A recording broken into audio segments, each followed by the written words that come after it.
Ian finally strikes back at the Sam Hyde doc by finally releasing his footage of events that finally paints the whole picture to the whole experience.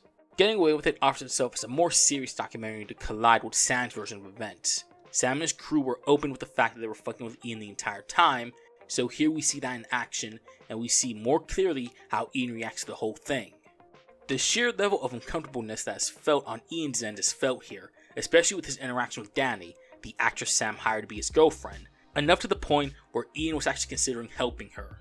The documentary actually comes to a head when Sam actually reveals to Ian the whole ruse, and really paints the facts clear that Sam is willing to go so far for a bit, a realization that is clearly seen on Ian's face. The content of the documentary itself can be summed up like this. If you've seen Full Force in the Extream Man, then this is along the lines featured there.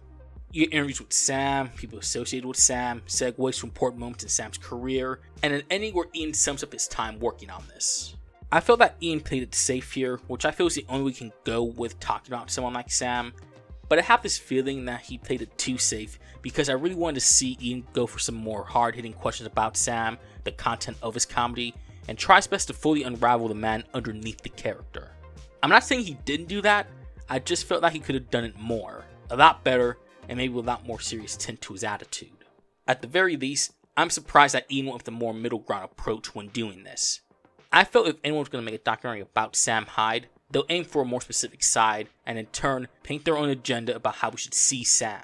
This documentary is able to put Sam in a more neutral battlefield that can have us question and make up our own minds, instead of it already being made up by the people covering the story to begin with.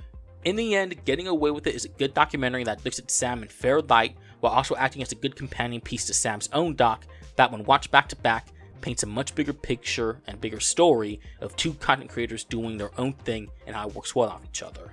Ian could have ignored it all and stay silent and continue to have narratives fly as a result of it, but the fact that he's able to release it and own up to taking so long proves he's willing to face the crowd at their hottest and deliver some form of retribution for himself and his content.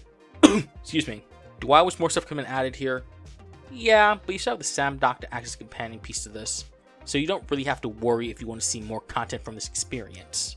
If I had to pick though, I would rewatch the Sam documentary mainly to see everyone in on the joke and how out of place Ian is as a result of it, but Getting Away with It does a great job at examining and breaking down one of the most controversial but entertaining comedians on the internet.